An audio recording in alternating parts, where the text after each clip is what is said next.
Então estamos ao vivo. Ao vivo não, hoje não estamos ao vivo, estamos gravando. Não vou conseguir fazer como semana passada, que era transmitir, né, ao vivo, e imediatamente já ficaria disponível. Mas estamos gravando e logo após eu vou colocar esse vídeo lá no nosso canal.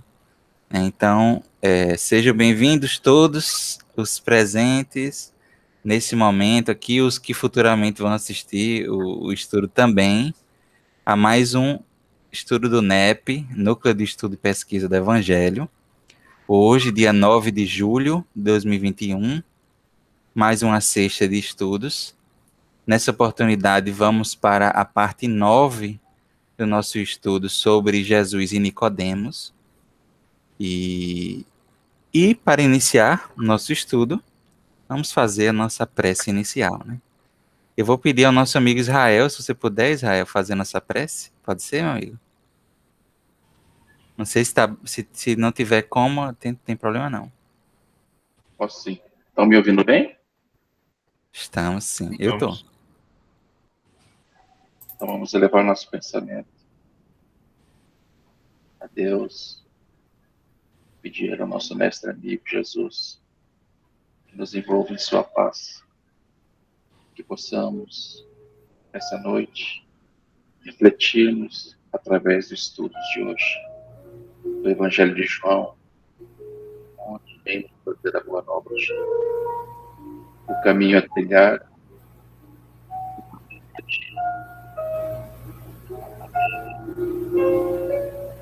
os aprendizados para mais jornada de aprendizado.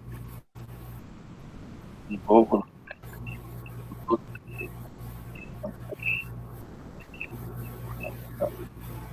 assim como a que nesse momento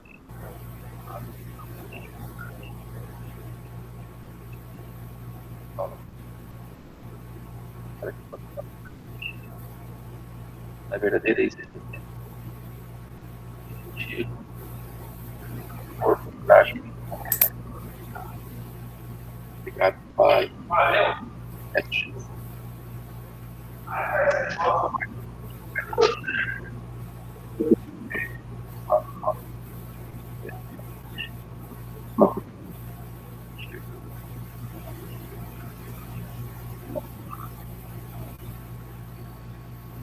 Que assim seja, Israel.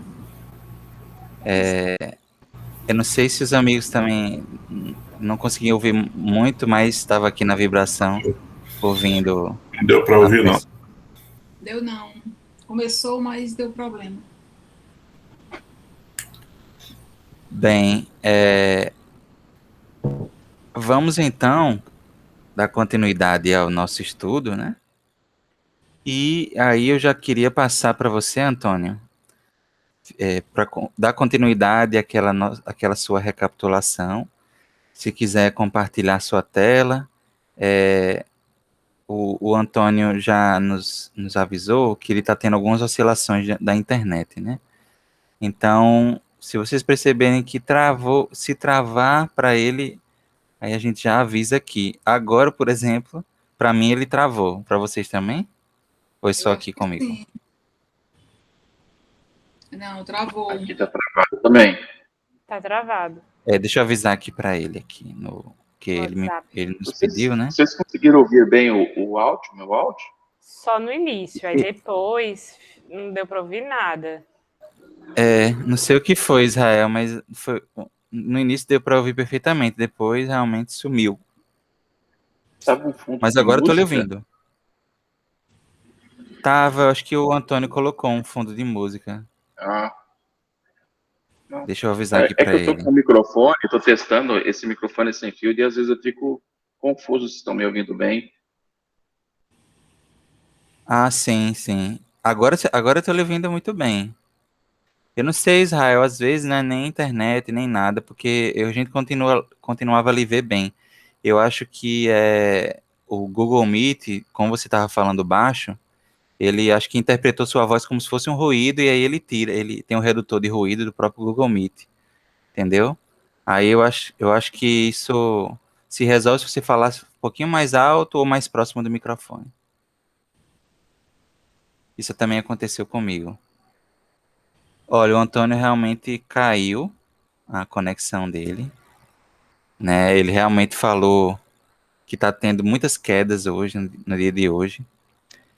E como a gente, assim, já esperava isso, né? Espero que ele possa voltar daqui a pouco, mas enquanto ele não volta, nós vamos. Larissa, dá uma olhada aí numa mensagem. Sim, vou olhar. Só um minuto. Uma mensagem para a gente discutir. Tem muitas. Essa, graças a Deus, assim, essa passagem, o que não falta são comentários, né, muito profundos de livros espíritas e, enfim, livros espíritas, espiritualistas de todos os tipos, porque é uma passagem muito interessante, né? Muito como a gente vem acompanhada. Como eu estou aqui no computador antigo, a navegação aqui tem uns botões que não estão funcionando muito bem. Então, Larissa, se você puder dar uma olhada aqui eu não tô conseguindo acessar as mensagens. Certo. Certo, gente do céu, é muita mensagem. Vamos lá. Vou compartilhar só de Emmanuel, certo? As mensagens que tem. Tem isso aí tudinho. Então, vamos. Nossa, A gente pode escolher pelo versículo, né? O versículo. no caso, vamos ver os versículos mais para o final, que era justamente na parte que o Antônio estava chegando, né? Isso. Ele realmente chegou nos últimos versículos ali. Então veja se tem uma mensagem dos últimos versículos. Essas aí são do versículo 16, né? As três últimas. São. Vocês lembram qual versículo ele parou? Ó, vamos ver aqui a. Deixa eu compartilhar o site, compartilhando com vocês. Essa é a parte final, né? Então, tem mensagem dos finais, né? O 7, 10, 12 e 16. O 7 é: não te maravilhes de ter dito, necessário vos é nascer de novo. O 10 é: Jesus respondeu e disse-lhe, tu és mestre de Israel e não sabes disso. O 12 é: se vos falei de coisas terrestres e não crestes, como crereis se vos falar das celestiais? E a 16 é: porque Deus amou o mundo de tal maneira que deu o seu Filho unigênito, para que todo aquele que nele crê não pereça, mas tenha vida eterna. Oi, Ruth. Antônio voltou. Voltou? Voltou. Oi, Antônio. Foi, caiu, tinha caído, viu?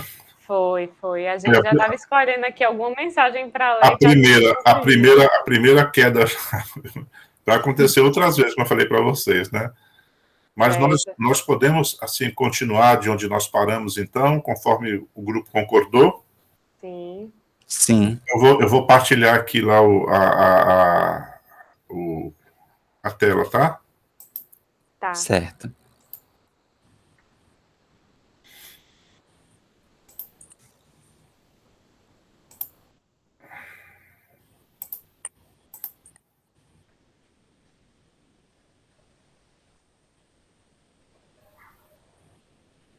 Pronto, já está aparecendo aí, né?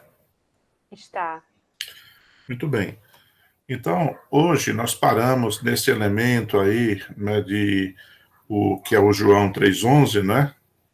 Amém, amém. Eu te digo, eu vou ficar de olho aqui, viu, Ismael, para você me avisar qualquer coisa, tá? Amém, amém. Eu te digo que o que sabemos, falamos e o que vimos, testemunhamos. mas não acolhes o nosso testemunho. Nessa reunião, essa reunião foi aquela reunião que quando a Irvina fez um comentário, que quando eu fui fazer em cima, minha internet caiu e eu só voltei no final, não deu mais para a gente falar sobre esse assunto, né? E naquela oportunidade, eu também estava com aquela mesma colocação que a Irvina havia feito, né? Então, é um trecho aqui que daria muito, assim, como diz assim, vulgarmente, panos para as mangas, né? Para conversarmos só esse verso, né? E nós fizemos aqui algumas observações, porque dentro daquele estudo que eu tenho feito, para mim, eu considero que esse aqui seja o ápice de todo o trecho, de toda a perícope, né? Eu acho que tem um trecho muito interessante, ele é um divisor de águas da perícope, né? Então, eu resumi muito aqui o material que eu tenho aqui anotado, das anotações que eu fiz, para conversar sobre isso.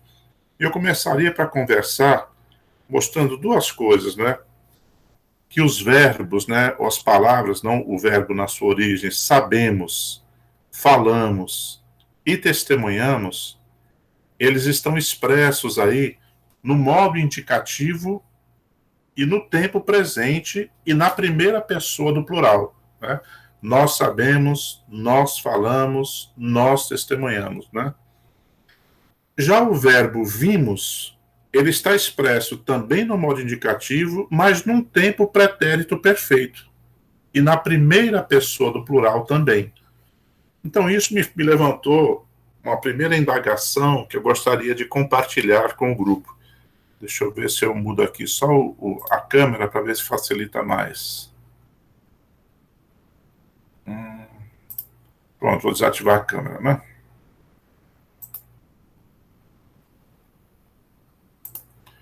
Então, por que o sabemos, o falamos, o testemunhamos estão num tempo presente e o vimos num tempo de pretérito perfeito, né? Ou seja, num tempo passado. Então, nós começamos a analisar, fazer uma série de levantamentos e nós percebemos, né, que nós, o vimos estar no passado é uma condição, tá certo, que deve estar ligado a uma experiência pessoal, a algo que eu tenho que passar para poder ter a condição de testemunhar. Porque nós temos 3 verbos no presente, mas o vimos está no passado. Então, essa condição de vimos relacionada ao passado nos dá, assim, a dimensão, não sei se vocês também veem assim, de que é algo que eu preciso ter passado, que é uma experiência que eu preciso ter vivido, uma experiência íntima, que me faz ter a condição de depois testemunhar.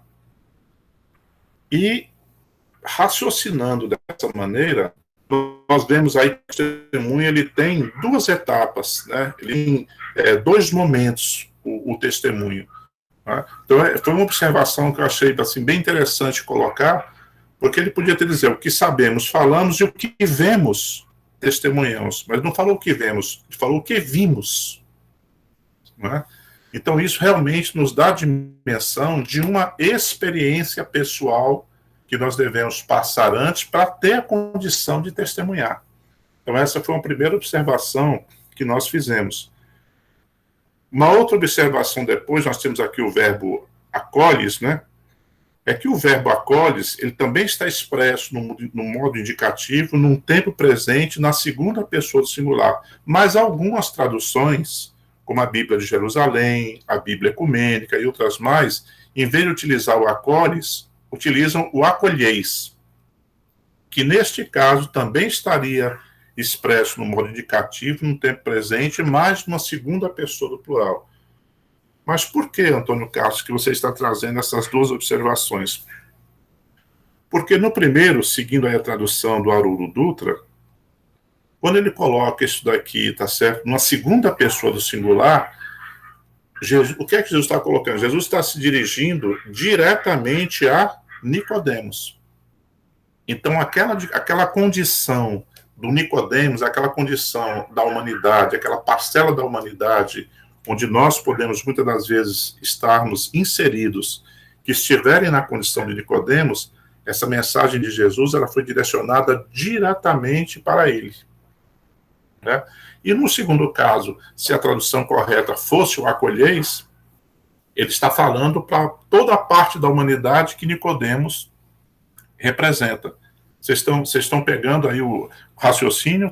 Ficou claro esse raciocínio? Alô? Sim. Ficou, Antônio? Ficou, né? Então, achei interessante essas duas colocações, né?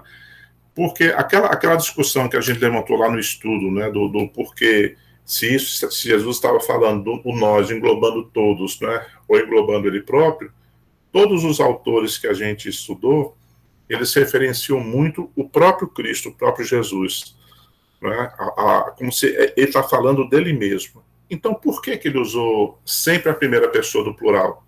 Né? Isso nos faz também enxergar e entender que Jesus representava, tá certo, todo um interesse superior, né, de espíritos superiores que agiam com ele. Né? Era toda uma caravana, era toda uma pleiade que ele representava. Né? Então, fazendo uma pequena análise desses tempos verbais, nos dão a entender isso.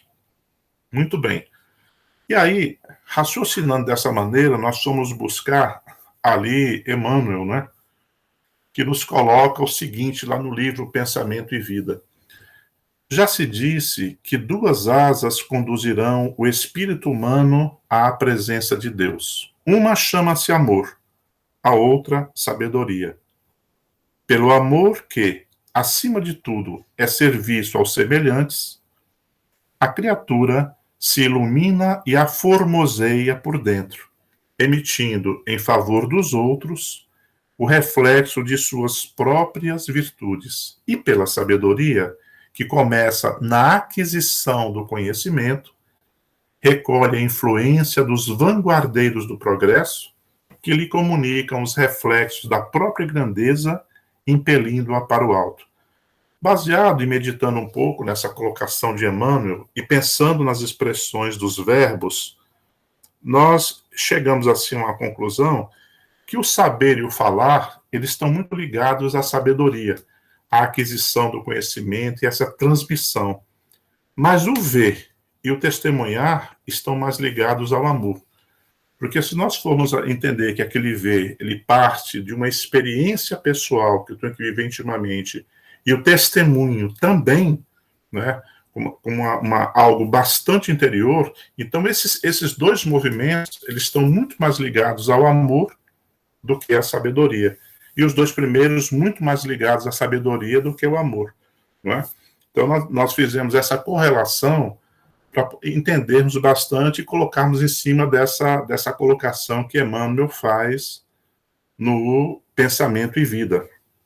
E pensando dessa maneira, o que é que nós vamos ver? Nós vamos ver que o falar, ele procede o saber. Ou seja, ele vem depois do saber, porque ninguém fala ou não pode falar daquilo que não sabe. Né?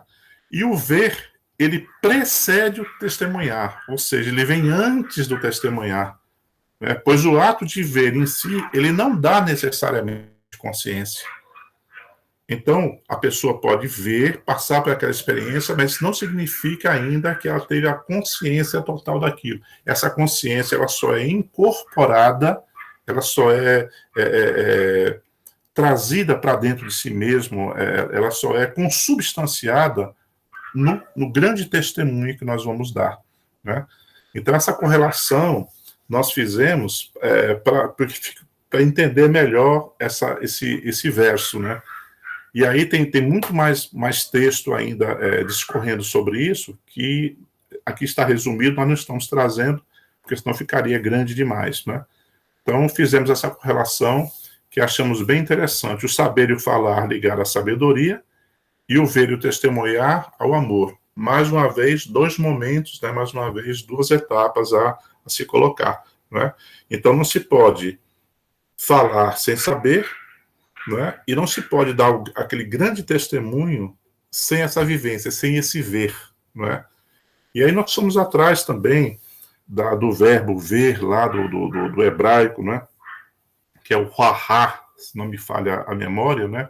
E achamos bastante interessante também a composição das letras, né, que compõem o verbo ver, né, e o significado que tem, que a gente não vai trazer todo ele para cá agora, porque senão a gente vai falar muito só sobre o verbo, que é muito interessante para dar esse sentido, mas que mostra o porquê que esse ver ele tem um sentido, tá certo? Muito mais profundo, de uma etapa muito pessoal, né? Uma etapa muito do próprio ser, para que depois essa pessoa esteja preparada para esse testemunho. Seguindo algumas colocações agora de Emmanuel, nós estamos aqui fazendo uma escala para chegar onde a gente pretende, né? Emmanuel, em Fonte Viva, vai nos colocar: se te propões desse modo cooperar com o Evangelho, recorda que não basta falar, aconselhar e informar, né? Nós estamos agora pegando algumas colocações para referenciar aqueles verbos. Por que aqueles verbos estão ligados à sabedoria? Por que estão ligados ao amor, né?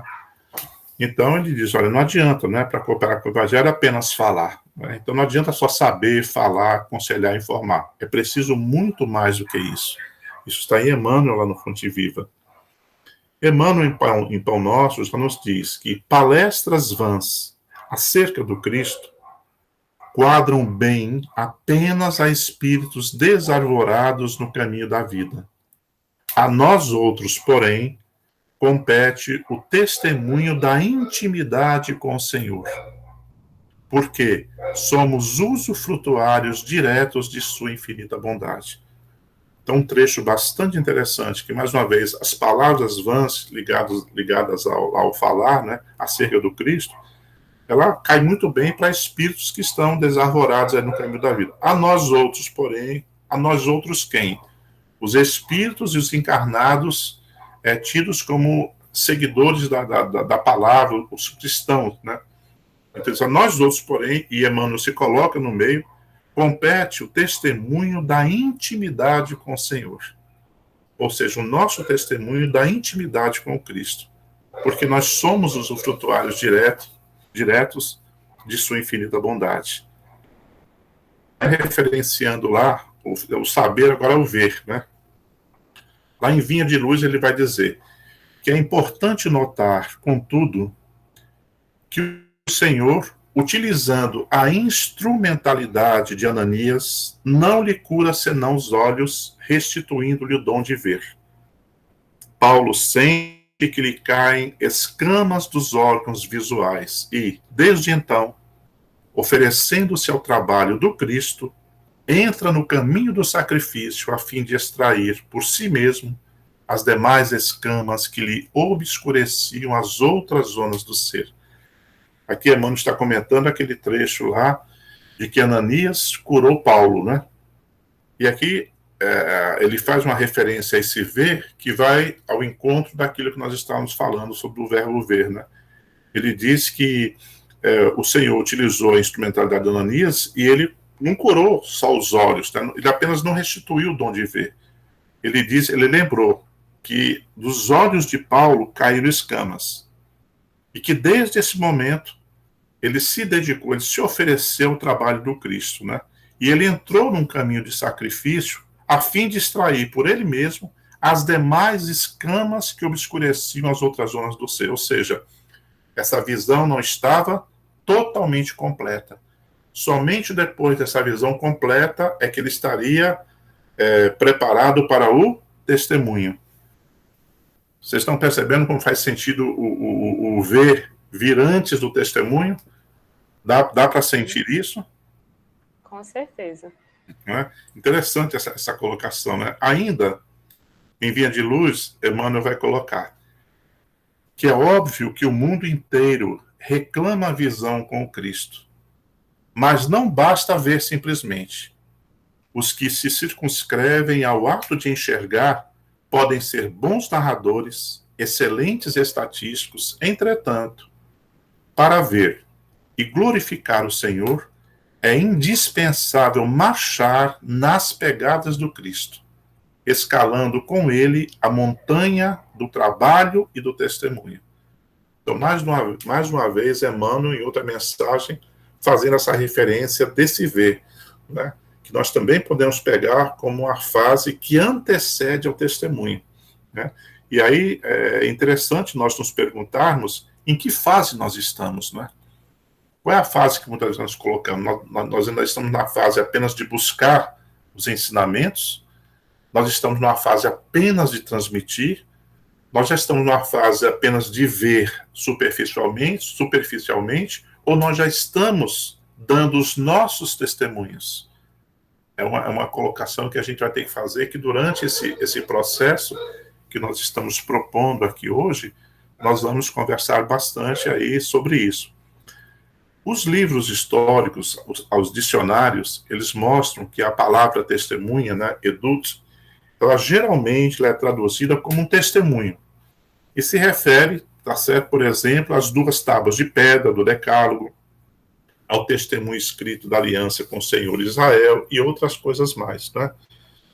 Então, muitos dos historiadores, o que é que eles mostram? Que esse testemunho está ligado a um fato, a uma prova, como se fosse uma prova material de que algo aconteceu, de que um acordo foi feito, de que uma aliança foi firmada, né?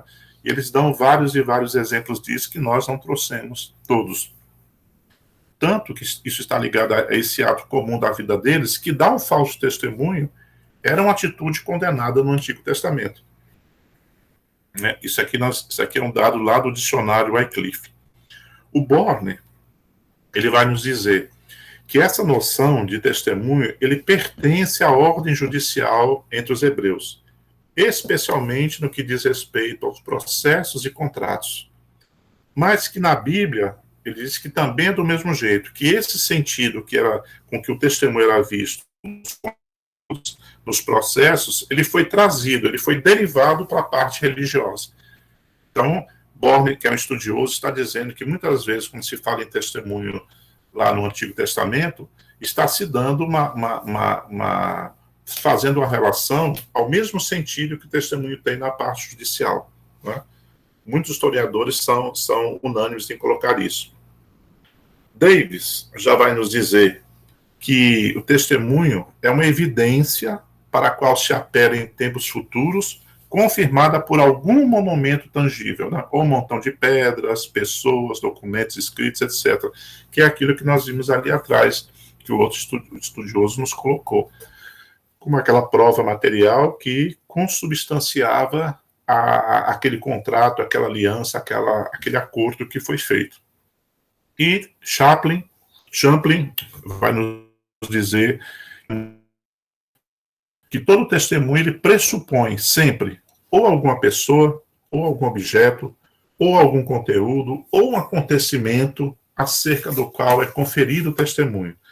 E que o Novo Testamento deixa claro que o Espírito de Deus dá testemunho primariamente sobre Jesus Cristo, e não sobre si mesmo ou sobre qualquer conjunto de doutrinas.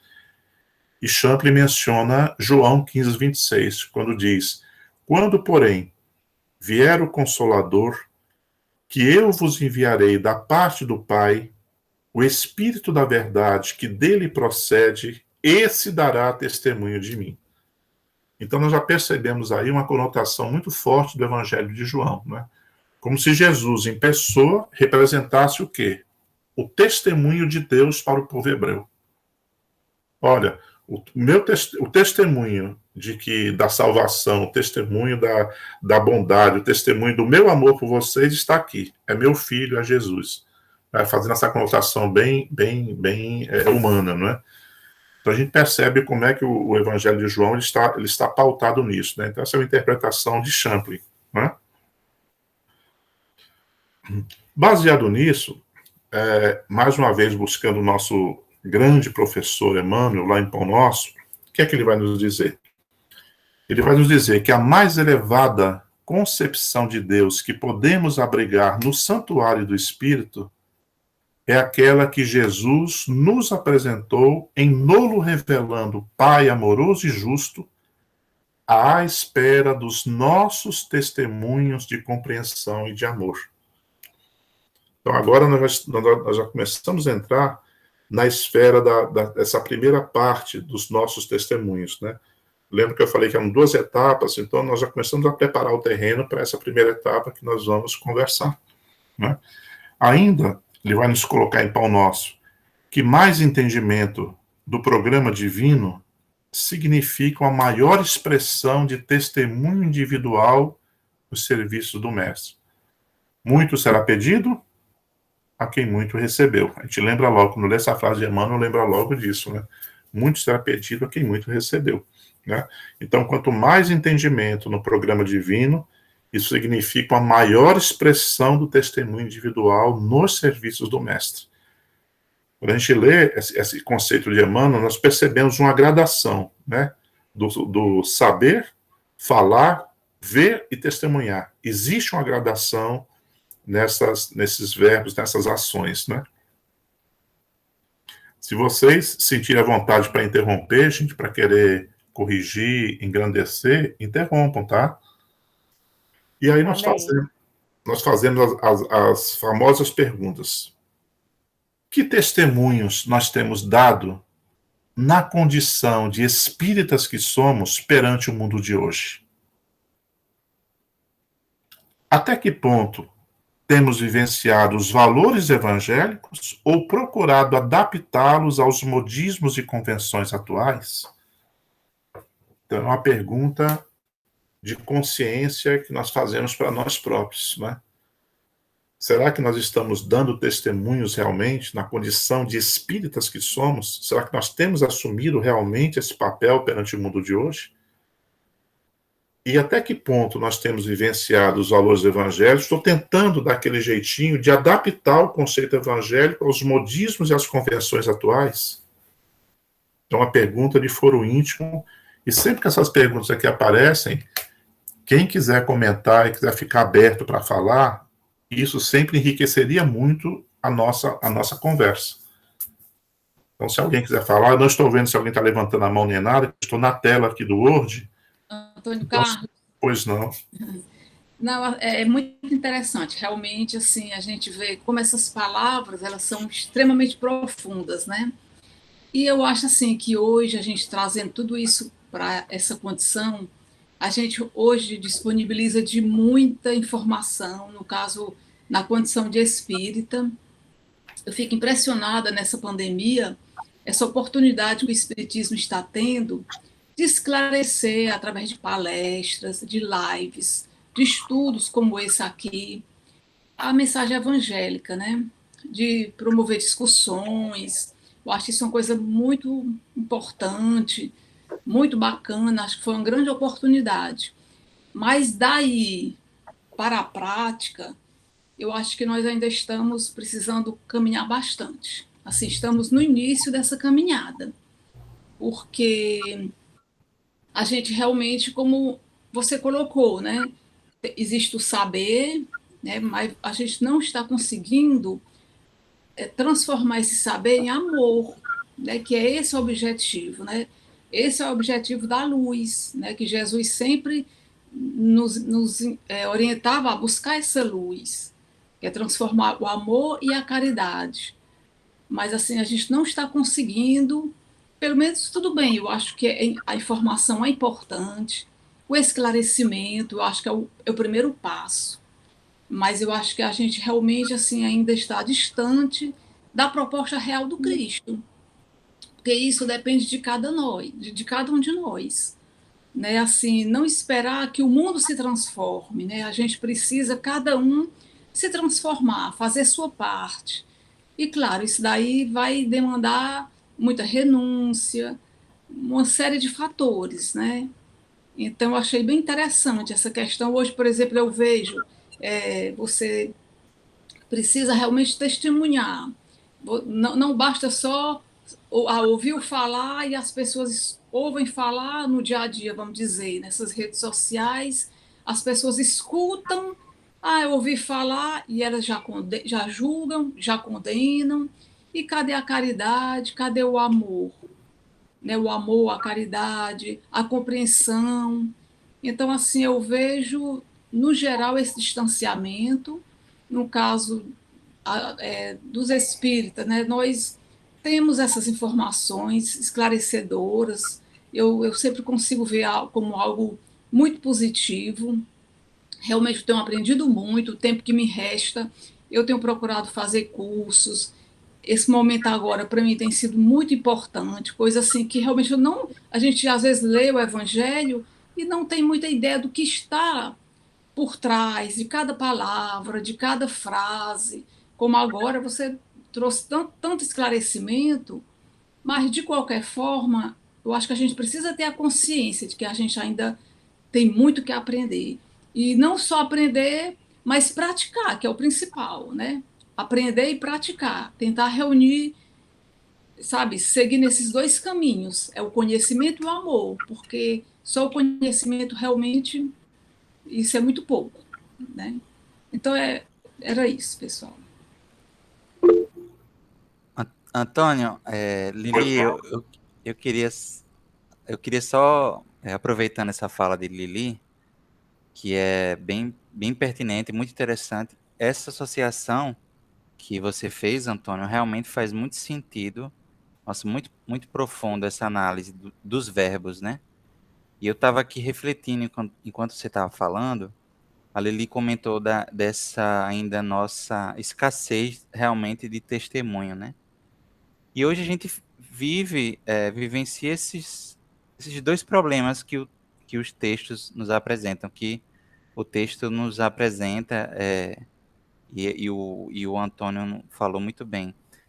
Vocês devem talvez estar ouvindo, meu microfone está com um pouquinho de eletricidade, eu acho, mas acho que dá para ouvir bem, né? Tá bem. Tá tranquilo. Olha, então, ótimo. Então, o que eu percebo, hoje eu até vi um vídeo bem interessante de um psicanalista comentando, aproveitando essa fala do texto, né, que o que a gente percebe é que muitas vezes a gente quer falar antes de saber, né? Mesmo nesse primeiro nível do saber e falar, ainda nos dias de hoje, nós vivenciamos esse problema, principalmente com o advento das redes sociais. E esse psicanalista falava muito sobre isso, né? Sobre como, às vezes, a gente quer falar antes de saber. Surgiu uma necessidade, nesses últimos tempos, de influenciar as pessoas, né, pelas redes. O, o que é que ele fala, o que é que ele falava? Deixa eu ver se eu me lembro aqui. Depois eu passo o vídeo para vocês, mas ele comentava que ele tinha visto um vídeo de um coach, que era um coach ensinando o homem a ser macho alfa. Olha que coisa estranha, né? E outro coach que ele viu era o coach ensinando um homem ensinando a mulher a ser mulher. Quer dizer, um homem ensinando um homem a ser um macho e uma mulher ensinando, aliás, um homem ensinando a mulher a seduzir, a como ser mulher, assim, uma coisa realmente absurda, né? E aí ele, dentro disso, ao invés de ele focar só na crítica, que óbvio é bem nítida as razões pelas quais cabem críticas a essas questões, mas o que é que ele percebe por trás disso? Há uma necessidade muito grande hoje de influenciar, de ser influenciador, né? Hoje está cheio de influenciador na internet, né? Se criou uma carreira, uma profissão mesmo, né? Que é uma profissão nova de ser influenciador digital, né? E aí as pessoas elas têm essa necessidade de fazer diferença na vida das outras. Surgiu nas pessoas essa necessidade de fazer parte, de querer influenciar o outro. E isso terminou quebrando etapas e a gente termina vendo isso, né? Pessoas que sequer têm um conhecimento da área, ou alguém falando sobre questões profundas da psicologia sem uma formação de psicologia, por exemplo, né? E outros inúmeros exemplos. Não vou falar tanto que já estou me alongando muito, mas como a Lili falou dessa questão do testemunho, né? Do olhar antes de testemunhar, aí voltando, eu acho que a gente termina hoje em dia ainda no primeiro nível, muitas vezes não sabendo se quer buscar o conhecimento antes de transmitir, né? E outro ponto da fala do Antônio é que realmente a mensagem de Jesus, ela está, ao meu ver, muito ligada ao testemunho, né? Quando a gente vê ele dizendo, não vim destruir a lei, mas completar, cumprir, né? Cumprir, eu vejo muito cumprir a lei nesse sentido de testemunhar, né? Então, eu gostei muito do comentário que você trouxe, Antônio, do Champlin, né? De Jesus como esse testemunho de Deus, e eu acho que tem muito a ver com o que a doutrina espírita nos traz, lá no Livro dos Espíritos, quando vai colocar que Jesus é para nós, essa grande representação da lei natural, né? Enfim, já falei muito aqui, mas é só alguns pontos, assim, que essa discussão está muito legal. Câmbio. Ok. Muito bem. Aí, falar em livros... Outra coisa, Pois não? outra coisa assim, que me vem em mente também, vendo até Ismael falar, me vem em mente assim, é como se reconhece o verdadeiro espírito, né? É pelo esforço, né, que ele desempenha em domar, vamos dizer assim, as suas más inclinações. Então, todos nós vamos ter, vamos dizer assim, as nossas limitações, mas esse esforço que a gente desempenha para domá-las e modificá-las já é um grande passo também em dar esse testemunho. Porque a gente vê ali, claro que Jesus, ele chama a atenção de Nicodemos, não que não sirva para a gente, mas ele representava o mestre de Israel também, né? Então, aquele que se julga mestre ou que também é esse exemplo, vamos dizer assim, de ter seus discípulos, né? Ele já tem que estar, vamos dizer assim, dando esses testemunhos, né? E tanto que, até na passagem da leitura ali, quando fala assim, que Jesus diz daí, né? Porque ele está falando para uma pessoa que tem autoridade e conhecimento da lei, e fazendo ele refletir que ele não dá testemunho. Porque ele fala assim, o que sabemos, falamos. O que a boca fala é do que o coração está cheio, né? E muitas das vezes eu sou mestre, mas meu coração não está cheio, vamos dizer assim, daquilo que eu já tenho capacidade de conhecer, daquilo que eu já envergo, vamos dizer assim, sendo mestre e desempenhando, vamos dizer assim, o papel desse ser que tem esse conhecimento, né? E o que vimos, testemunhamos. A gente não fala que os olhos é o espelho da alma, né? Então, aquilo que já está corporificado, acho, no espírito em si, a gente já consegue dar esse testemunho em si. E outra questão que depois, logo em seguida, ele vai falar assim, mas não acolhes o nosso testemunho. Quer dizer que mesmo o doutor da lei e tudo aquilo que Cristo fez, né? Dando esse testemunho que ele fala ali, né? Que ele sabe e ele fala, né? E ele vê e testemunha. E mesmo assim, vamos dizer assim, Nicodemos, sendo esse mestre, esse doutor, ele não dá testemunho daquilo que ele já vê e daquilo que ele já sabe. Não sei se me fiz entender. Fez sim. Muito, muito interessante suas colocações. Muito interessante mesmo. E por falar, né, em Livros dos Espíritos, aí nós vamos lá para a questão 642, quando ele pergunta: para agradar a Deus e assegurar a sua posição futura, bastará que o homem não pratique o mal? Resposta: não. É preciso que faça o bem no limite de suas forças, pois cada um responderá por todo o mal que haja resultado de não haver praticado o bem. Olha que resposta interessante, né? Então, não é só isso, né? É preciso que ele faça o bem no limite de suas forças, pois cada um responderá por todo o mal que haja resultado por não haver praticado o bem. Então, a nossa responsabilidade realmente é muito grande, né? Muito grande mesmo, né? E aí, esqueci de colocar aqui não saiu aqui a pergunta, logo em seguida. A posição social não constitui, às vezes, para o homem, um obstáculo à inteira liberdade de seus atos? Pergunta inteligentíssima. Resposta: O mundo tem, sem dúvida, suas exigências. Deus é justo e tudo leva em conta, mas vos deixa a responsabilidade pelo pouco esforço que fizerdes para superar os obstáculos. Né? Perguntas e respostas que essa é uma meditação bastante profunda, né? E que também vão muito, né, ao encontro das colocações que vocês acabaram de fazer. Né? Baseados na apreciação desses verbos, nessa questão que o Livro dos Espíritos nos responde, tá certo? Temos mais uma outra, né? Nós vamos chegar a uma conclusão. A outra pergunta é: a necessidade que tem o homem de viver em sociedade acarreta para ele obrigações particulares? Sim. E a primeira de todas é a de respeitar o direito de seus semelhantes. Aquele que respeitar esses direitos sempre agirá com justiça. Em vosso mundo, em que tantos homens não praticam a lei de justiça, cada um usa represálias. E é essa a causa da perturbação e da confusão da vossa sociedade. A vida social dá direitos e impõe deveres recíprocos. Quando eu coloquei aí o negrito é nosso, essa parte negrito foi eu que coloquei, não está no Livro dos Espíritos, certo? Então, olhem que profundidade que tem essa questão.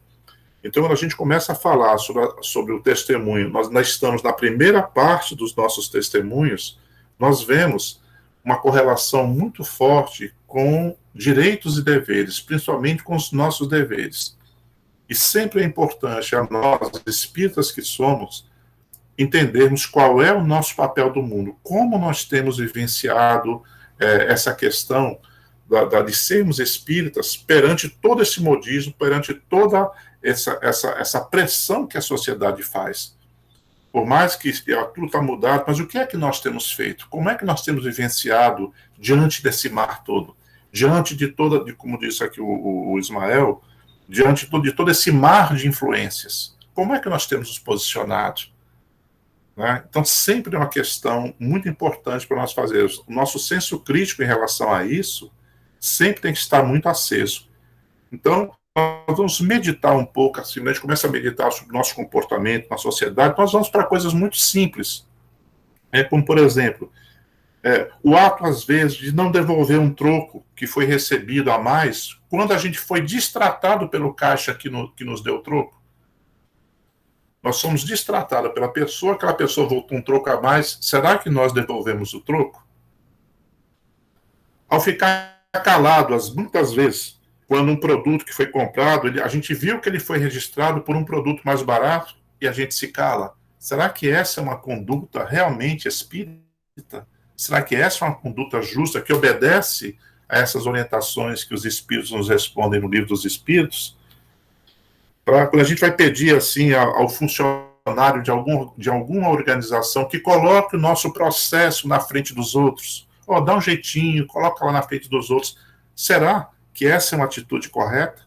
Será que aquelas outras pessoas que estão ali na nossa frente não têm necessidades maiores do que as nossas? Será que dar esse jeitinho realmente nós agimos dessa maneira? Quando a gente aceita, às vezes, que um colega, tá certo, que está lá no caixa, lá na frente, a gente chega, está lá atrás, vem cá, ele nos chama lá para frente, a gente vai e entrega os boletos para ele pagar. Será que isso é justo? Mas eu estou apressado. Mas aquelas pessoas que chegaram bem mais cedo também não estão? Eu estou apenas fazendo conjecturas. Muitos podem discordar, achar que não, isso não tem bobagem, mas são conjecturas. Nós estamos falando de direitos aqui. Direito é direito em todo lugar. Né? Será que isso é correto? Né? Às vezes, pagar assim, uma propina, que a gente não chama de propina, a gente chama de um agrado. Né? Não, vamos pagar aqui um agrado para agilizar um negócio que me interessa. Será que é uma conduta correta? É uma conduta? Mas todo mundo faz. Por que todo mundo faz? Nós vamos fazer também? Será que isso é correto? Essa é a atitude que se espera do espírita? Esse é o testemunho que se espera da vida em sociedade? Quando a gente faz, às vezes, um retorno proibido porque ninguém está vendo, né? Ou quando a gente aceita, algumas pessoas aceitam uma promoção, dá certo? diante da irregularidade que foi vista, porque aquela promoção vai calar nossa boca diante da irregularidade que nós testemunhamos? Será que isso é correto? Ou, às vezes, presenciarmos uma injúria, uma mentira que às vezes detona uma pessoa e a gente ficar calado com medo, mesmo quando foi chamado a falar, com medo das penalidades? Ou, às vezes, não suprirmos uma necessidade urgente que bate à nossa porta, porque nós estamos juntando há muito tempo para fazer algo que nos daria prazer, e eu não posso sacrificar o meu prazer por aquilo. Será que essa atitude, não estou julgando que é o que não é, eu estou apenas colocando, são colocações que eu estou fazendo para nós meditarmos. Ou até o nosso compromisso com a vida, com a natureza, o nosso compromisso ecológico. Será que nós estamos exercendo esse compromisso? Ou será que nós estamos, às vezes, desperdiçando forças naturais sob a colocação de que, como eu pago, eu posso fazer o que eu quero? Então, estou apenas fazendo aqui algumas conjecturas para nós meditarmos. Se realmente essa primeira frase, a primeira de todas, é respeitar o direito dos seus semelhantes. É respeitar a vida, é respeitar as leis da vida, é respeitar a sociedade como um todo. Então, o espírita, o cristão, ele tem um compromisso com isso. Esse compromisso ele é inerente, tá certo, à atividade cristã. Então, isso é muito importante que nós meditemos em torno dessa primeira etapa que nós estamos aqui falando dos testemunhos, não é? Antônio, Oi. Elis levantou a mão. Pois não. Perdão que não estava vendo. Tranquilo. Boa noite a todos. Boa noite. Eu queria só fazer uma breve colocação. É sempre importante a gente fazer essas análises do movimento espírita, mas, como você bem colocou, é importante nós trazermos para nós mesmos, porque durante muito tempo eu esperei muito dos espíritas e do movimento espírita. E depois de passar por situações muito complicadas e ver posturas bem difíceis, eu cheguei à conclusão de que eu não posso esperar do outro. Eu preciso me esforçar para tentar ser melhor, né? E compreender que a gente está num contexto de pessoas que têm conflitos e que também estão doentes, facilita muito. Porque a gente começa a olhar para os outros, não cobrando que o outro seja bom e caridoso, mas entendendo que o outro tem limitações, que muitas vezes está doente como nós, ou muito pior que nós, e o nosso dever é sempre para conosco. Então, quando a gente sente essa necessidade porque eu também já senti bastante, né, de que o movimento ou o centro precisa fazer mais, né? Muitas vezes é uma necessidade nossa, individual, de que nós precisamos doar mais e ser melhor, né? Porque por mais que os companheiros façam o que precisa ser feito, a nossa responsabilidade é sempre para conosco. E os outros acabam, de certa forma, se educando também quando conseguem ver um bom exemplo, ou mesmo que a maioria de nós conseguiu vencer as limitações e as dificuldades, né? E especialmente nesse momento onde todos os nossos valores coletivos estão sendo colocados em xeque, né? Como foi bem citado, até Ismael citou ser homem, ser mulher, estar vivendo junto à sociedade, nós precisamos pensar sobre isso, já que nós decidimos abraçar essa doutrina. Como você bem colocou, como é que ela pauta a nossa forma de viver e de ver o mundo, e se a gente ainda não consegue, continuar tentando, né? Porque a perfeição também não vem da noite para o dia. Israel Muito também inspirada, Elis. levantou. Israel também levantou Isso. a mão. Por isso que é bem esse enfoque que o Cristo ele traz ali junto a Nicodemos, né? Que nem Antônio estava falando, e Elis também muito bem falou agora, as nossas posturas íntimas, vamos dizer assim, nas situações que a gente vive no nosso dia a dia.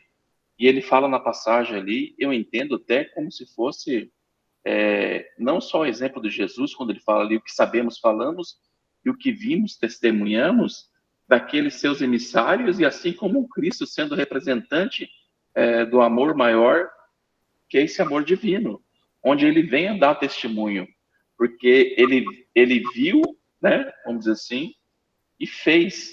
Porque quando a gente. O que a gente está fazendo nessas posturas nossas, quando o Antônio disse ali que a gente acaba não dando troco e se aproveitando, a gente está fazendo o que a gente está vendo, o que a gente vê. Aquilo que estávamos assim dentro do nosso coração, né? Eu falo assim, vendo no sentido de que a atenção que Jesus chama de Nicodemos, o que você está vendo, né? Porque na verdade os olhos deles não estão, não tá voltados, vamos dizer assim, para o testemunho de Jesus, mas sim para aquilo que ele tem interesse de ver, que ainda as coisas efêmeras, as coisas materiais, que as coisas transitórias nossas ainda. Porque eu falo assim, quando a gente tem essa postura de não dar o troco, a gente está testemunhando, que é um testemunho que a gente faz. Porque é aquilo que a gente vê o quê? A gente tira proveito, a gente vê enganar, né? Aquilo que está cheio no nosso coração ainda. Né? Por isso que ele fala assim, aquilo que que nós sabemos, nós falamos, né? Então, a postura que a gente tem perante a vida é aquilo que está cheio no nosso coração, né? E se o testemunho meu ainda é o enganar, é isso que eu vejo ainda. Meus olhos estão voltados na direção errada, né? Eu não estou sendo esse testemunho do amor divino, que na verdade é essa postura do bem, é o bom exemplo ali, que nem fala Elis. Porque muitas das vezes a gente toma como bom exemplo hoje em dia, a pessoa que faz aquilo que é correto, que é justo, que fala assim, não é fazer o bem, é simplesmente agir com justeza, que é o mínimo que se espera, né? Então você está fazendo aquilo que deve fazer, é o justo. Você não está fazendo por isso, está fazendo o bem.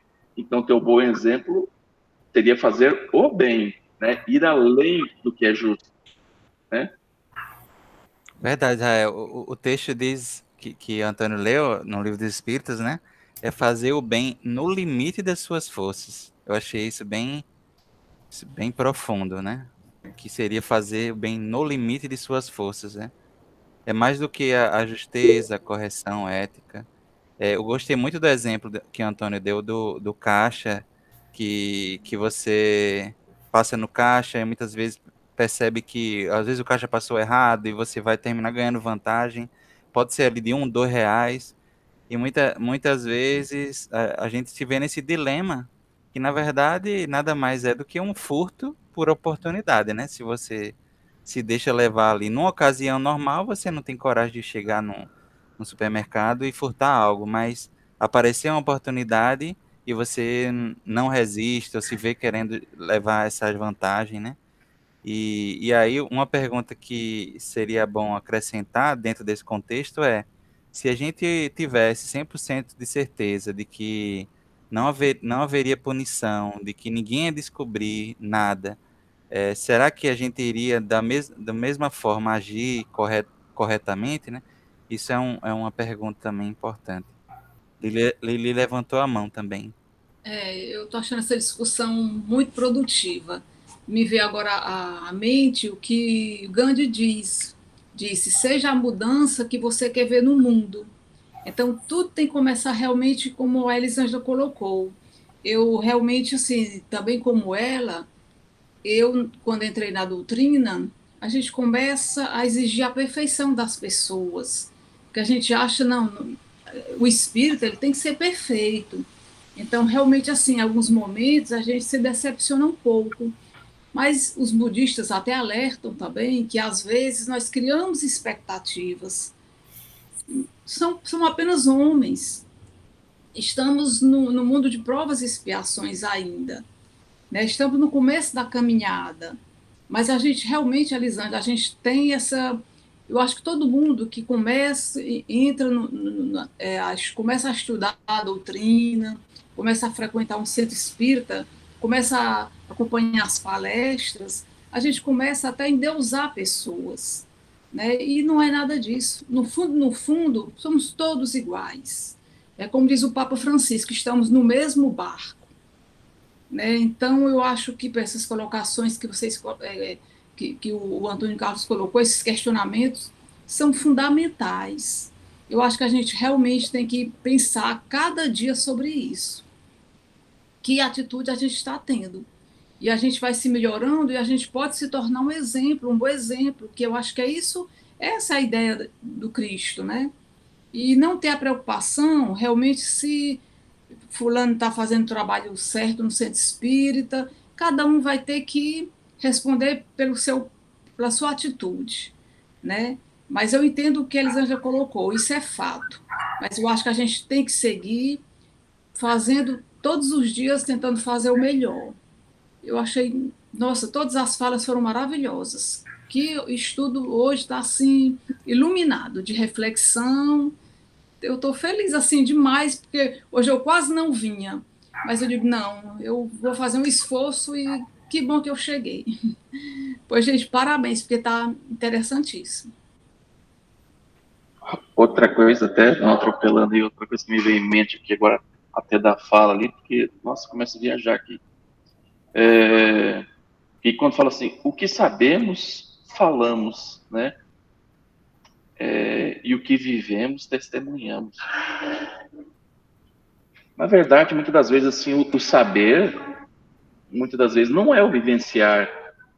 Porque muitas das vezes a gente tem um conhecimento só intelectualizado, a gente só fala da boca para fora, mas a gente não dá testemunho, porque aquilo que a gente já vê, os nossos olhos estão voltados já para a compreensão, eu já não ajo, eu não sou aquela pessoa que age errada na hora de dar o troco, porque meus olhos já estão voltados em outro sentido.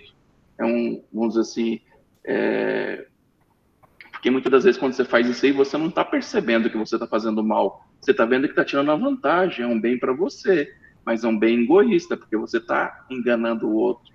Então, aquilo que você vê, você dá testemunho, você vivencia, mas nem sempre aquilo que a gente também a gente sabe, né, que falou aí na passagem, aqui, sabemos, falamos, porque muitas das vezes a gente sabe, dentro da compreensão, eu estou fazendo um ponto de análise aqui, da compreensão intelectual, do conhecimento, mas muitas das vezes a gente só fala, né? Mas a gente não vivencia, não põe em prática, porque eu sei o que é correto, eu sei o que é bom, mas eu não coloco no meu dia a dia ou não expresso no meu testemunho, que seria já o que eu vi, ou onde meus olhos estão voltados, onde já foi me revelado.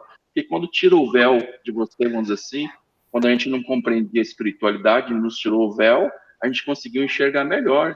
Então, a gente dá testemunho do que a gente vê, né? E quando ele não está acontecendo isso da maneira correta, na verdade é porque ainda está obscurecido, né? É aquilo que eu estou vendo, os meus interesses. Câmbio. Quando comeu a maçã, não é, Israel? Podemos seguir, gente? Sim. A maçã que eu estou falando, estou me referindo ao Gênesis, viu? Lá no Éden, viu? Depois que comeu a maçã, o fruto da árvore. Foi descoberto tudo, né? Aqui em Luz Imperecível, o Honório Abreu vai nos dizer uma coisa muito interessante. Ele nos diz que, na verdade, te digo que nós dizemos o que sabemos. Afirmando incisivamente, na verdade te digo, o mestre acrescenta com toda a autoridade que seus ensinos refletem a sabedoria.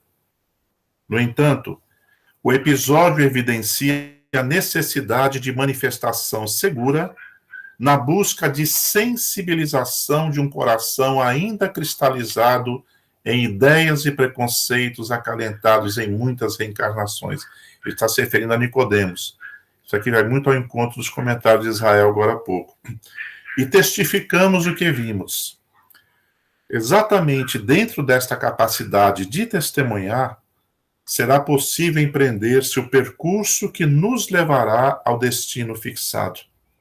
Isso quando palmilhado passo a passo, com aproveitamento inteligente e criterioso de cada lance da vida. na medida que nos ajustamos a esse sistema, vamos abandonando os terrenos perigosos e movediços das aventuras pessoais e desvinculando-nos também das indicativas teóricas ou das informações periféricas que nos têm mantido estacionados no tempo. Esse testemunho, ele soube trazer, evidenciar e testificar em todos os fatos de sua existência. Esse é um comentário que eu achei primoroso do Honório Abreu, que realmente fecha bastante aquilo que os companheiros e irmãos aqui estavam comentando, né? Mas, vamos aqui para uma frase de Emmanuel, para nós entrarmos, algumas frases dele, para nós entrarmos na segunda etapa. Emmanuel nos diz, naturalmente, nem todos os discípulos estarão atravessando esses momentos culminantes do testemunho. Todos, porém, sem distinção, trazem consigo as santas algemas das obrigações diárias no lar, no trabalho comum, na rotina das horas, no centro da sociedade e da família, lá em Pão Nosso. Então, essas obrigações que Emmanuel nos fala estão muito correlacionadas realmente com tudo que a gente estava comentando dos nossos deveres em sociedade.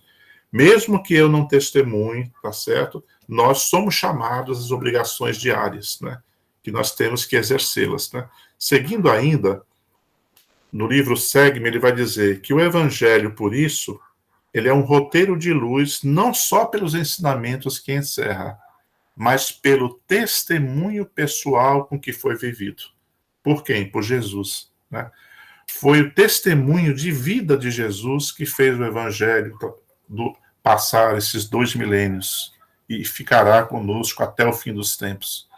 O testemunho vivido de Jesus. Ele viveu tudo o que ele falou. Ele foi um espírito de escola, um espírito diferente de todos os profetas, de todos, porque ele testemunhou tudo o que ele falou, ele viveu, né? Isso deu realmente toda a autoridade, toda a supremacia que o Evangelho possui, né? E ainda em Fonte Viva ele vai nos dizer que se não tens contigo as marcas do testemunho pela responsabilidade, pelo trabalho, pelo sacrifício ou pelo aprimoramento íntimo, é possível que ames profundamente o Mestre, mas é quase certo que ainda não te colocaste junto dele na jornada redentora. Olha que interessante para refletirmos. Ele ainda vai nos dizer em Fonte Viva que por onde formos, Jesus, Mestre silencioso, nos chama ao testemunho da lição que aprendemos. Por onde formos. Então, todo lugar é o lugar de nós vivenciarmos. A todo momento nós somos chamados a vivenciar. Nós não estamos mais livres dessa vivência. Não é? É aquela história que um presidente de centro me disse, e que eu nunca esqueci, né? Então, assim, rapaz, depois que eu conheci a doutrina espírita, eu nunca mais pude errar sossegado, né? Nunca mais pude errar em paz. Como se a pessoa, não sei como é que erra em paz, né? Mas com uma colocação que eu dei muita risada, né? Porque realmente não dá mais para ter desculpa para poder fazer. E aí se nos vem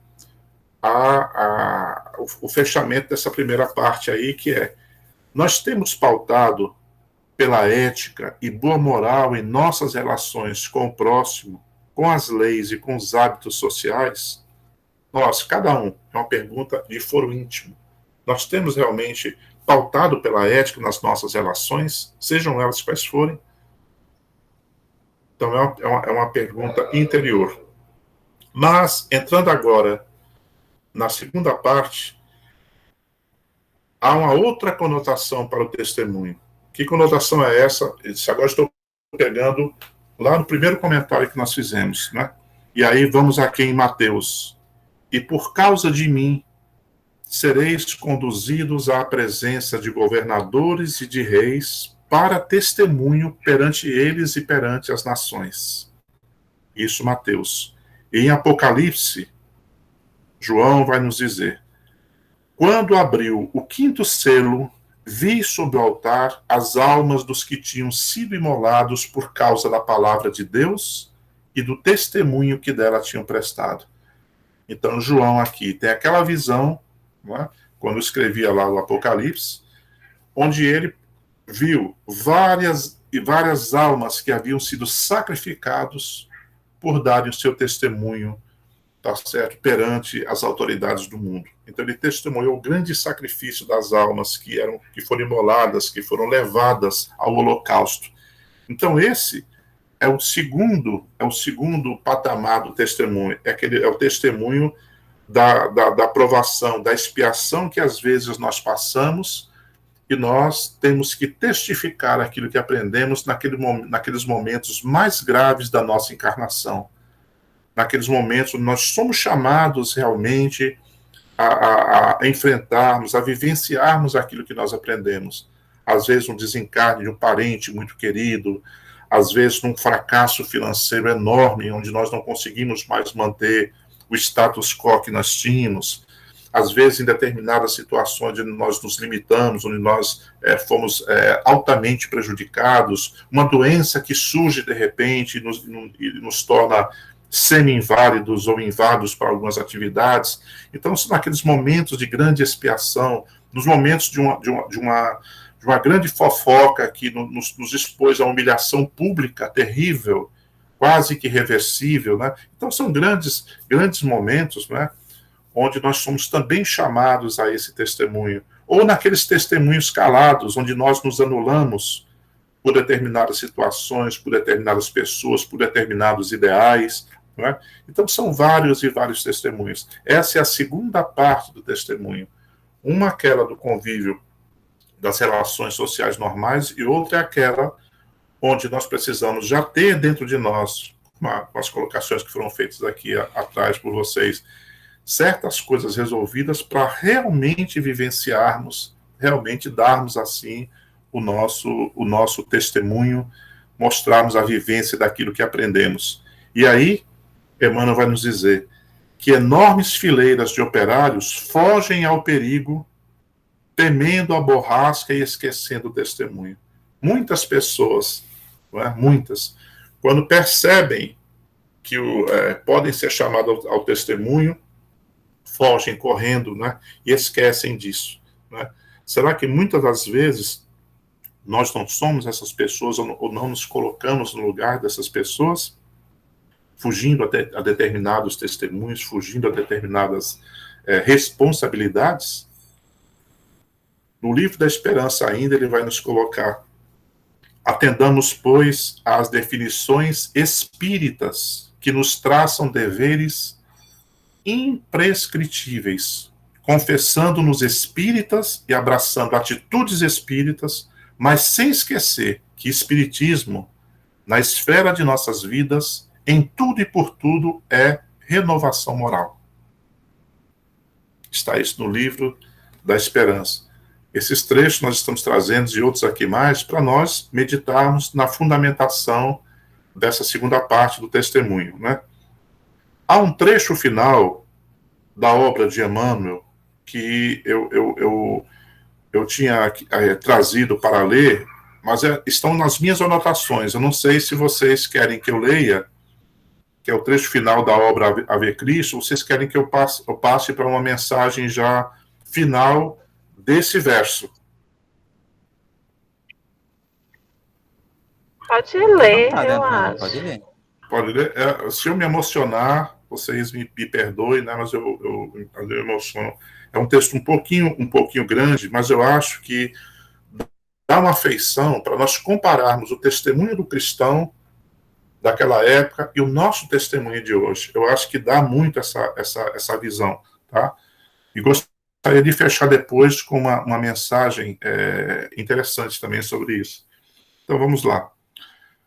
Os seguidores do Evangelho, contudo, pareciam extremamente distantes do quadro que inspirava revolta e sofrimento. Do que ele está se referindo? Ele está se referindo a um grupo de cristãos que foi preso e foi levado para a arena e estavam aguardando o dia da festa para o sacrifício.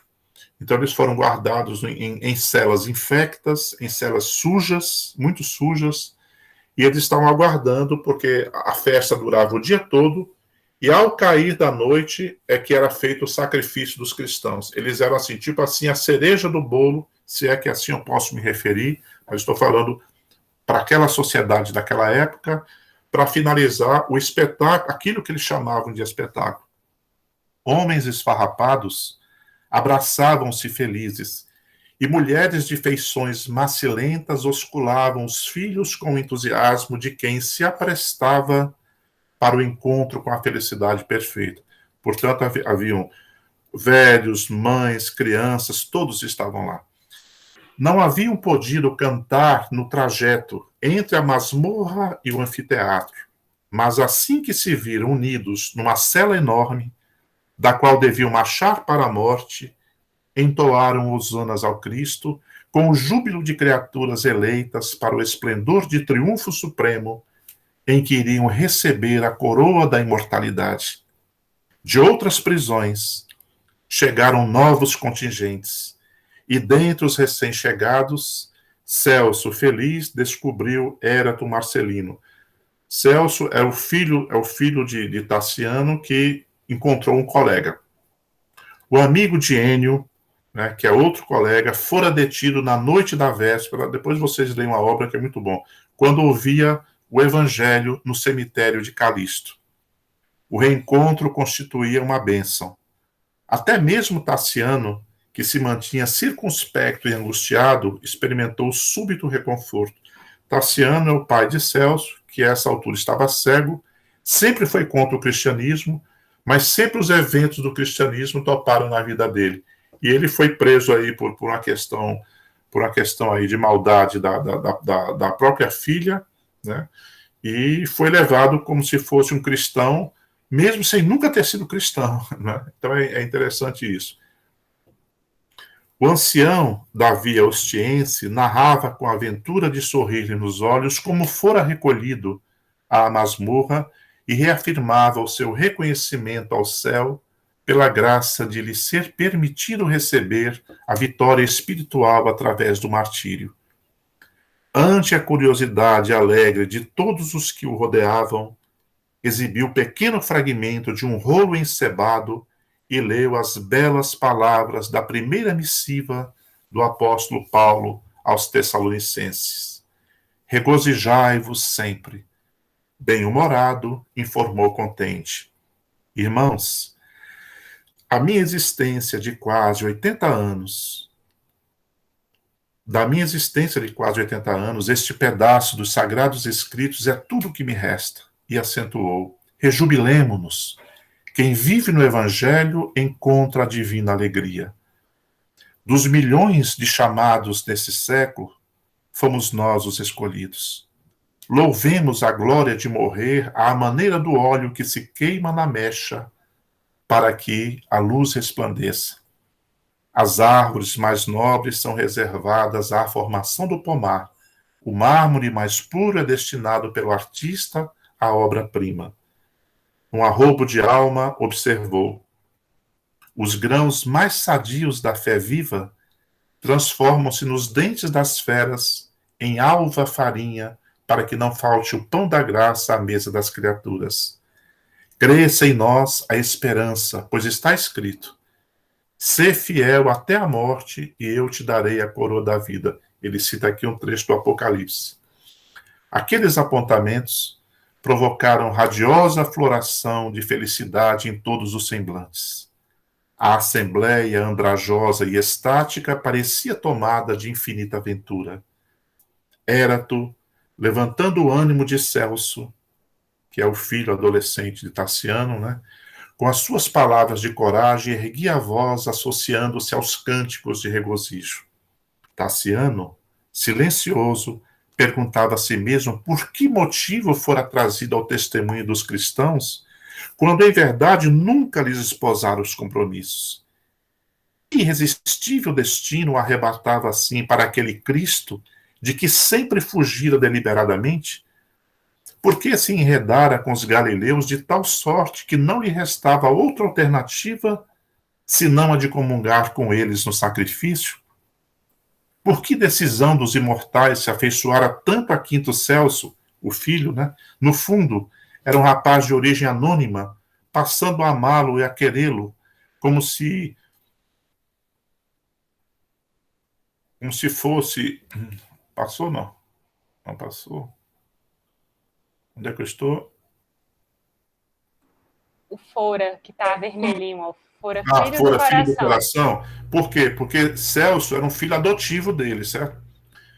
Concentrado, reconstituía o pretérito indagando, indagando.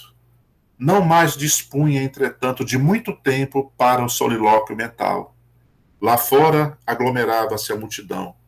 A noite avizinhava-se fria e sem nuvens. Começara o vozerio na cávea do monumental edifício ecoando nos alicerces. À medida que se adensavam as sombras, crescia rumoroso o movimento popular. Elevou-se gradativamente a gritaria da massa que, em se casando com a música de alaúdes, tímbales e padenteretas, dava agora para ensurdecer. Os prisioneiros, porém, que somente deveriam comparecer na arena no encerramento do espetáculo, oravam e cantavam, quando algum deles, mais esclarecido, não ocupava a atenção dos ouvintes, com exortações comoventes e encorajadoras, recordando a glória de Jesus crucificado e o exemplo dos mártires da fé. Depois de variados jogos, em que muitos lutadores perderam a vida, e em seguida as danças exóticas, o cenário se modificou. Postes e cruzes, revestidos de substâncias resinosas, foram levantados à frente de quase 100.000 espectadores delirantes. Os cristãos doentes foram separados daqueles que deveriam tomar parte na exibição com movimentos livres, e, dentre eles, Quinto Celso, o filho, estava doente. Pelo seu aspecto enfermiço, foi violentamente arrancado às mãos paternas. Tassiano estava cego, tá? De olhos confiantes, o moço pediu a Érato que guiasse Tassiano até ao poste onde ele se encontrasse, e enquanto 2 rios de lágrimas deslizavam pelas faces do filho de Varro, a este recomendou o jovem intrépido: coragem, meu pai. Estaremos juntos. A morte não existe e Jesus reina para sempre. Depois de pesados minutos de expectação, os presos foram tangidos no rumo da arena festiva, mas, como se estranho poder celeste lhes vibrasse nas cordas da alma, louvavam o Senhor que os esperava no céu. Homens de rosto hirsuto e velhos cambaleantes, aleijados e mendigos, anciãs aureoladas de neve e mulheres em quem a maternidade se revelava exuberante, jovens e crianças de semblante risonho, cantavam felizes, firmemente esperançados no sermão das bem-aventuranças. Apoiado nos ombros frágeis de Érato, Tassiano registrava em si mesmo inesperada e sublime renovação. Aquelas almas dilaceradas pela injustiça do mundo realmente não adoravam deuses de pedra.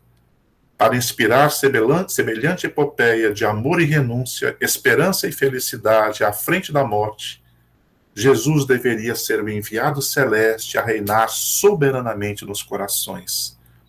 Mergulhara-se-lhe a alma em misteriosa alegria.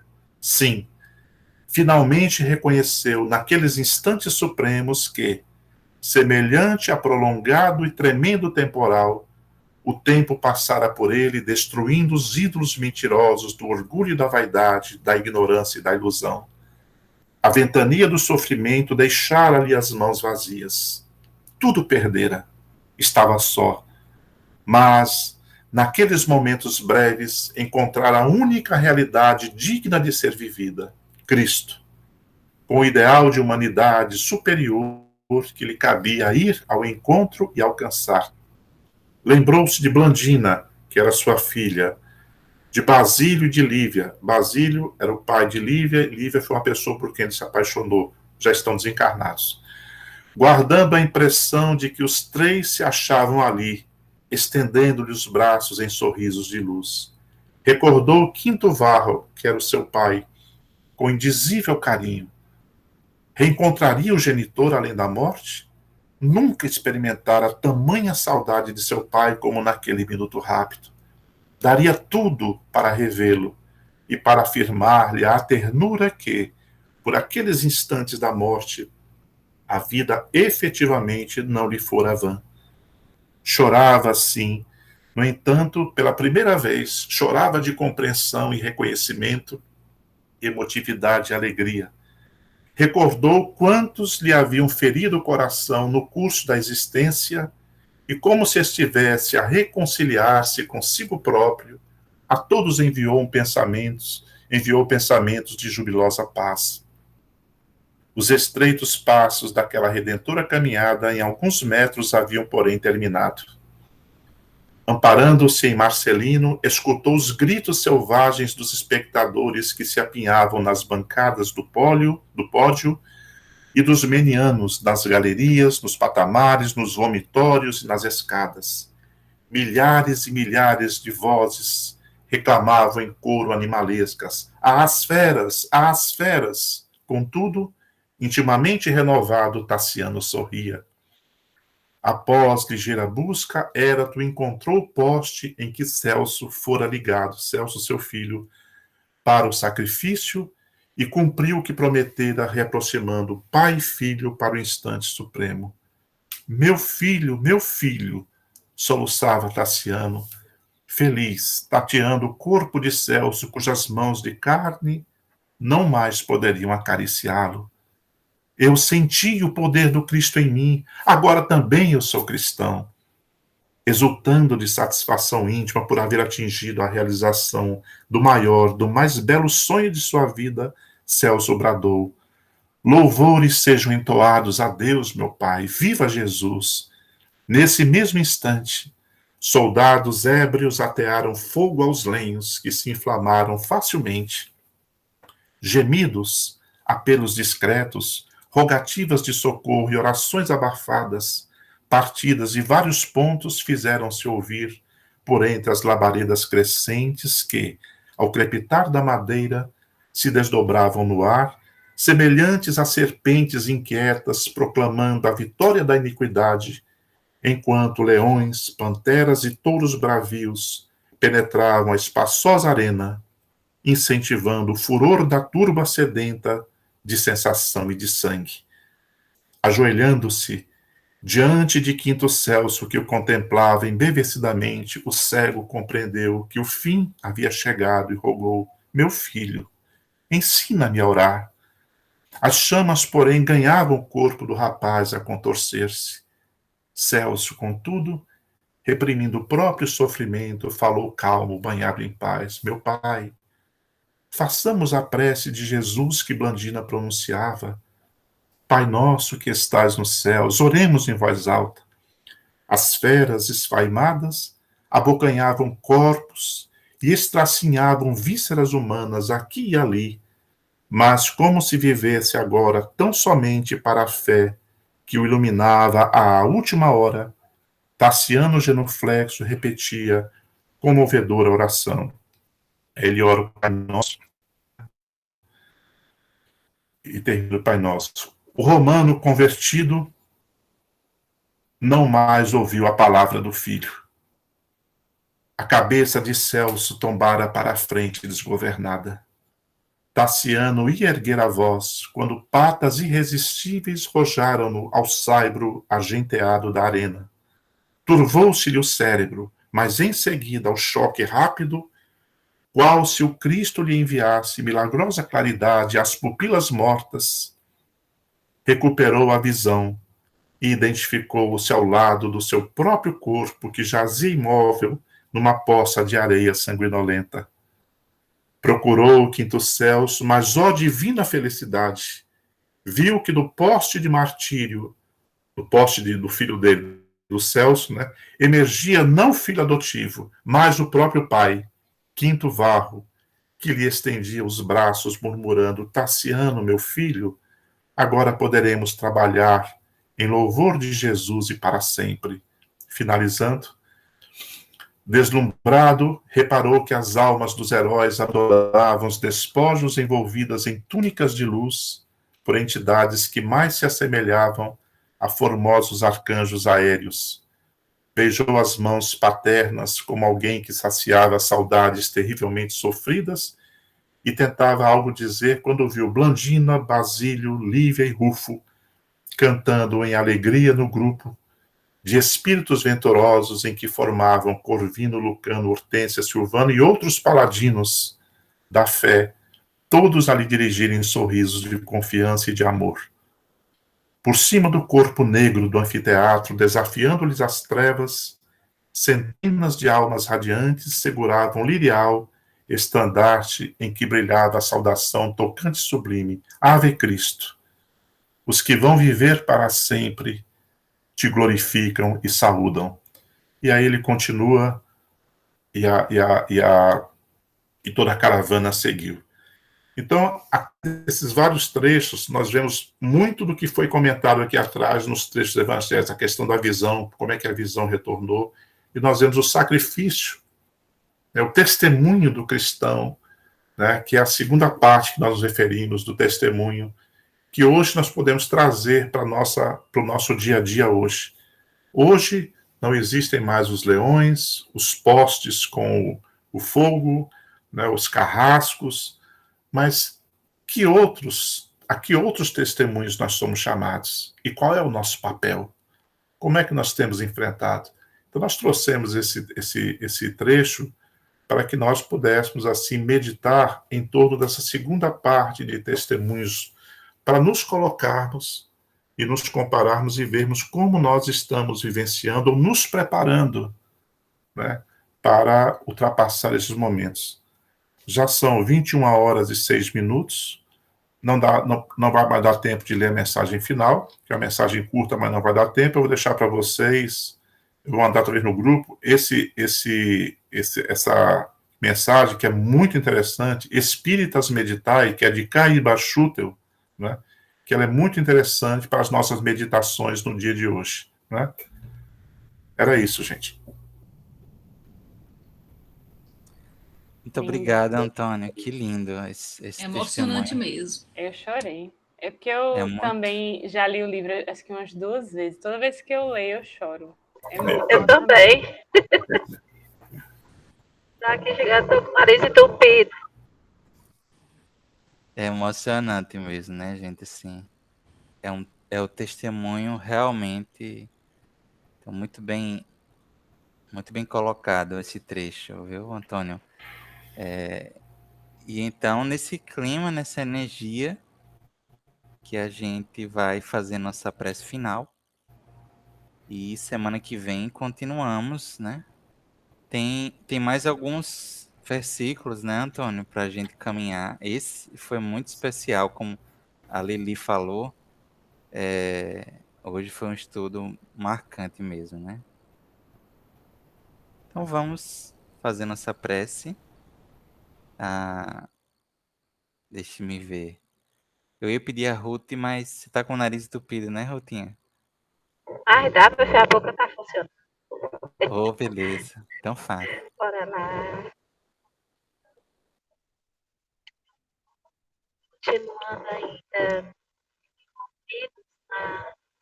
na emoção que nos conecta com nossos irmãos, aquele grande testemunho. Levemos nossos pensamentos a Deus, juntemos a eles e agradeçamos, e dizemos a oportunidade de nos reencontrar, de estar e estudar a doutrina dos Espíritos, para que ela nos ajude, né, na nossa caminhada pessoal, nosso testemunho pessoal, para que juntos possamos crescer, evoluir, ser melhores, para fazer melhor pelo nosso irmão, para seguir a nossa caminhada. Te agradecemos, Senhor, mais uma vez a oportunidade de estudo na noite de hoje. Te pedimos, Senhor, que siga conosco, com os nossos espirituais que conduzem esse trabalho, que coordenam esse estudo. E te agradecemos, Senhor, mais uma vez, hoje, agora e sempre. Assim seja. Que assim seja. Então, meus queridos, Que uma assim boa seja. semana a todos. Tá, Um bom gente? fim de semana, uma boa semana. E a gente Parabéns se a encontra. todos. Ana. Carlos, Semana a parabéns. todos. Um Tá. abraço. Gente, Foi muito Obrigada, Antônio Carlos. Obrigado, Antônio. Obrigada, Foi Antônio. Nossa, obrigada. maravilhoso. que bom que só foi aquela quedinha ali no início da internet, depois foi, tá bem. se encaminhou. É. Emocionante Foi, deu mesmo. Boa semana, Um gente. abraço. Então, hein, gente? Boa semana. Ah. Tchau. Tchau. Tchau.